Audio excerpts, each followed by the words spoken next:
Silva versus Stephanie Edgar. Mayra is 8-2. Stephanie is 7-2. So only 2 losses from both fighters. That's good. They're winners. The height is the same. The weight is going to be similar. Slight advantage in reach for Stephanie by 1.5 inches. And slight leg reach advantage for Mayra. I don't think that's going to make a difference because she's going to be on her back for 3 rounds. Well, probably for 1 or 2 rounds. What you think? Definitely for 3 rounds. She's hard to submit, though. Even if Stephanie can take her down, there's no guarantee that Stephanie can finish her. Because she is pretty crafty on the ground. Well, she's crafty enough to not get submitted and not finished, but at the very least, a lot of times when she gets taken down, she'll ride out the rest of the round on her back, and that's a round lost.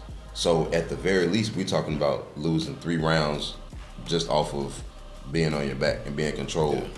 Now, Mayra, as good as she is standing up, a majority of her wins come by submission. Her first 2 UFC fights, actually, she won by submission. And that's why she fight as wild as she do with the spinning kicks and the punches and stuff, because she don't mind getting taken down. Yeah, but that's gonna hurt her because the thing with jiu-jitsu, and we say it all the time, you have to be in a position that's favorable for you. You can't play this game of, oh, I'm dangerous off my back because I got jiu-jitsu. We've seen 99% of jiu-jitsu people get beat, at least by decision, because there's not much you can do off your back. I'm gonna tell you one thing, Stephanie does not want nothing to do with their striking. She don't want to stand there with her at all. But she got more knockouts. But you're right, though, she's not gonna want to be on the feet. She's comfortable on the feet, but she wants to get it to the ground. That's where she's more comfortable. And that's where she's going to get it. She's going to get the fight to the ground. And I see her winning 29-28. I like that. But because Mayra only got 2 losses. It's not like she's lost 3 or 4 or 5 losses or 5 times. Yeah, but Stephanie is a finisher. When she get people on the ground, it's not taking you down just to keep you there. She advanced position, pass guard, ground and pound, rear naked choke, or armbar. She gets people to the ground with intention. She's not just going to the ground just to squeak out a decision. And that's the thing, even if she can't submit Mayra has this thing where she's comfortable on her back. She's comfortable like not trying to get up. She don't really have that urgency in trying to get up like she's supposed to. Yeah, so unless she's been working on that, which that could be different now. She could have improved that in this camp. Hopefully so. Because on the feet, Stephanie has gotten better, but Mayra has a clear advantage. It's not even close. Mayra has beautiful, powerful leg kicks, a great jab. She does have good, clean, crisp striking. Again, my only thing is being comfortable on your back. That's not a place you want to be. We have seen Mayra get pieced up with the jab, though, in some of her fights. And her punches and her strikes are a little slow and telegraphed at times. Yeah, but they're not going to be slower and more telegraphed than Stephanie's. Yeah. So in this particular fight, she's going to have a major advantage. Look at the striking. 4.25 strikes landed per minute compared to Stephanie's 1.69. Yeah. So, I mean, that just kind of shows you right there. Significant strikes landed, not too much of a difference. 54% of Mayra's significant strikes land compared to 52% of Stephanie's.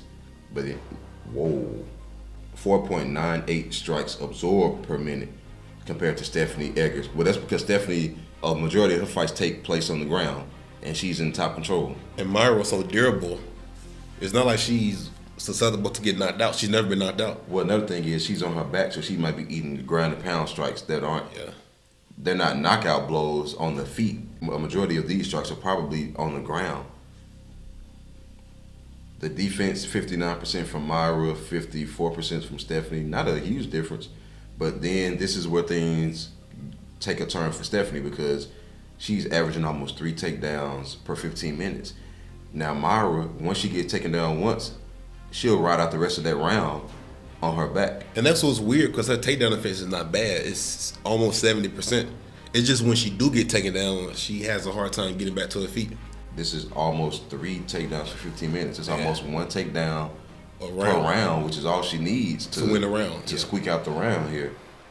41% takedown accuracy, 69% takedown defense. They need to have a stat up here showing that when you do get taken down, what's your average amount of time spent on your back? I think that's kind of important. Now she goes for a lot of submissions. A majority of her wins come by submission. Yeah, but on her back though, that's kind of yeah. deceptive. Those stats are kind of deceptive because it's not like she's on top going for, Because Stephanie's number might be smaller, but she's actually getting them because she's got her opponent on their back and then she's submitting them. So. But what happened if Stephanie can't get the submission though?